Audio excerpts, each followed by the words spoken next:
Bakasura restaurant టైటిల్లోని ఒక కిస్ట్ SJ Shiva director గారు తీసుకున్న పాయింట్. బకాసురా అంటే తినేవాడు, రెస్టారెంట్ అంటే మనం వెళ్ళేవాళ్ళము. అది ఫన్గా తీసుకున్నారు. కానీ వెండి తెర మీద చూస్తే ప్రతి ఒక్క సన్నివేశం కూడా హార్ట్ఫుల్గా నచ్చే విధానంగా యూత్ మూవీ అనుకుంటాం. కానీ యూత్ స్టేజ్ దాటిన తర్వాత కెరీర్ స్టేజ్కి వచ్చిన తర్వాత ప్రవీణ్ గారికి హ్యాట్సప్ చెప్పచ్చు.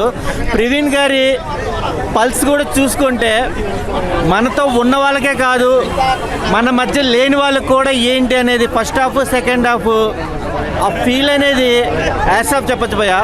మ్యూజిక్ కూడా డైరెక్టర్ గారు భలే వికాస్, బ్యాక్గ్రౌండ్ మ్యూజిక్ కానీ సాంగ్స్ కానీ పాయింట్స్ హైలైట్గా ఉన్నాయి. కామెడీ తగ్గట్టుగా ఆర్టిస్టులు తగ్గట్టుగా వైవార్ష గారిని అయితే చెప్పక్కర్లేదన్న. యాక్చువల్గా లెఫ్ట్ హ్యాండ్ వాడకూడదు అంటారు, నేను కూడా లెఫ్ట్ హ్యాండే. I'm foodie.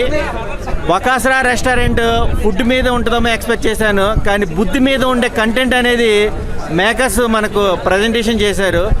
ఇటు ఫ్యామిలీ వాళ్ళకి కానీ అటు యూత్కి కానీ ప్రేక్షకులకి ఆదరించే ఒక మంచి సబ్జెక్ట్ ఉన్నది, కంటెంట్ ఉన్న మూవీ అంటే ఇలాంటి సినిమాలు ఎంకరేజ్ చేయాలి. ఇది చిన్న మూవీ కాదు. All the best Bakasura team.